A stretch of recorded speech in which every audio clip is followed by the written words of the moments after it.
বহাগ মানেই যেন আপোনজনক এখনি বিহুৱানেৰে উলগ জনোৱাৰ সময়।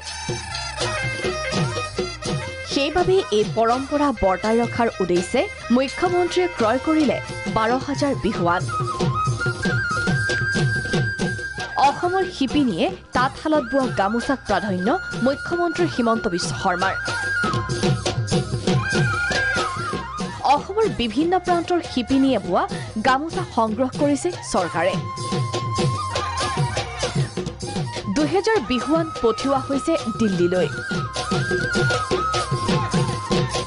বিহুৰ উপহাৰ স্বৰূপে মুখ্যমন্ত্ৰী সতীৰ্থ মন্ত্ৰী বিধায়ক প্ৰশাসনিক বিষয়াৰ লগতে বিভিন্নজনক প্ৰদান কৰিব এই গামোচা।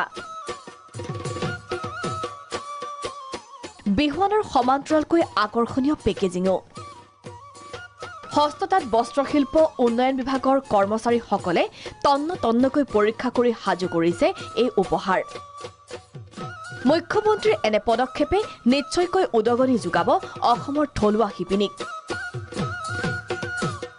কিন্তু তাৰ মাজতে বিহুৰ বজাৰত কিন্তু সহজলভ্য হৈ পৰিছে বহিৰাজ্যৰ গামোচা। এই ক্ষেত্ৰতো কিন্তু কঠোৰ হোৱাৰ প্ৰয়োজন আছে মুখ্যমন্ত্ৰী তথা প্ৰশাসন। ভিডিঅ' জাৰ্নেলিষ্ট হিৰকৰ সহযোগত প্ৰস্তুতি গগৈৰ ৰিপৰ্ট প্ৰাগ নিউজ।